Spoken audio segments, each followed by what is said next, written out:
Good morning, everybody. Welcome to Jay's Corner early morning edition today. It is May 1st.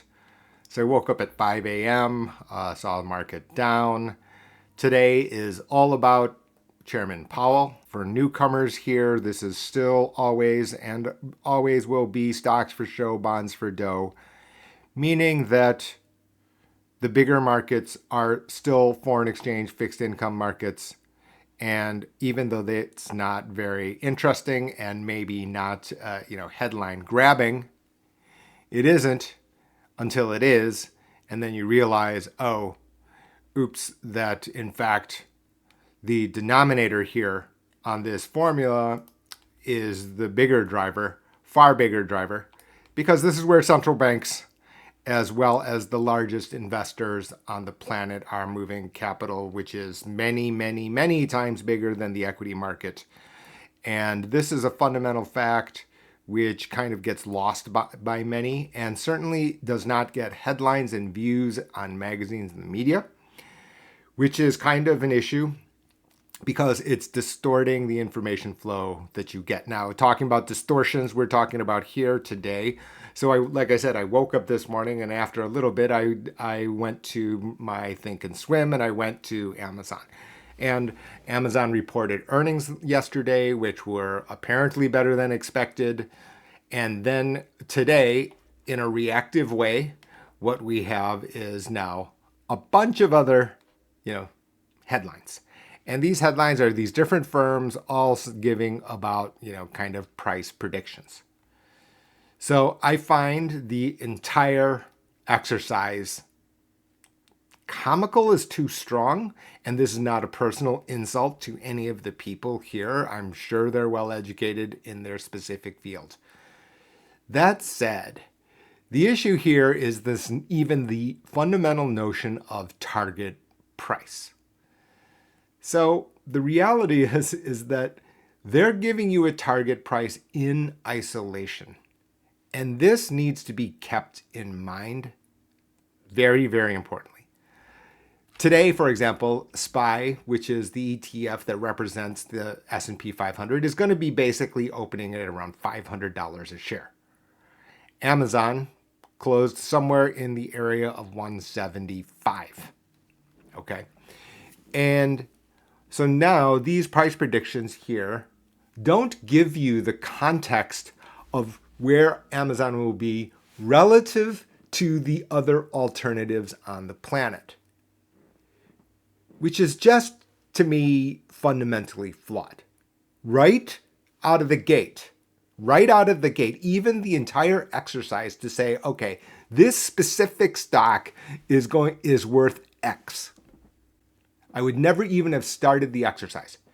The exercise has to start with, okay, presuming this list of assumptions, then maybe Amazon at X, even that for me would be a stretch. Meaning that the number of criteria that would have to be met in order for me to take this secondary exercise, which is a price target, is like crazy, right? SPY has to be at 500. So does this price target presume SPY at 500? What about Google, Meta, Nvidia, right? So in isolation, they're trying to pin down a specific price point. So I just want people to know that this is going on, that I understand these people are paid to do their job. And again, this is not a personal slight against any of them. I may have crossed paths with some of these people or certainly their bosses at some point in time. That is true.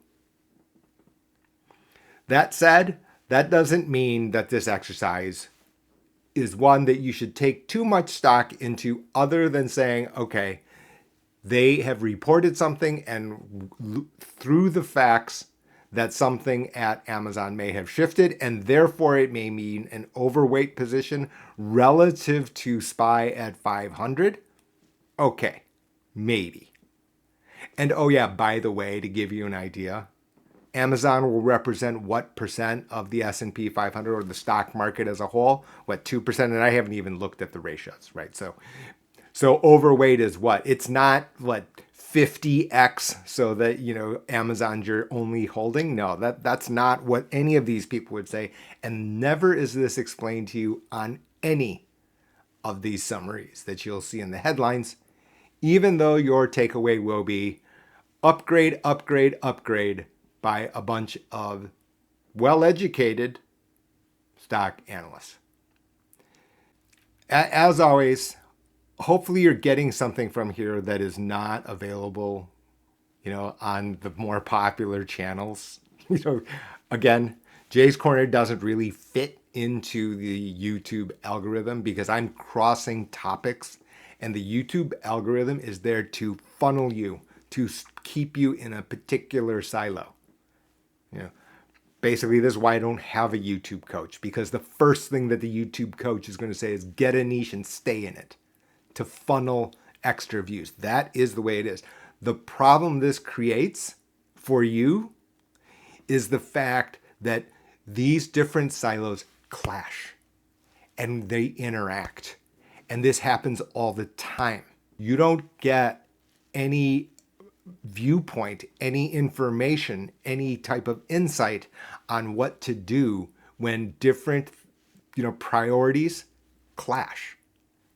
As we know, life's more complicated than you sitting in, your own little silo and staying there.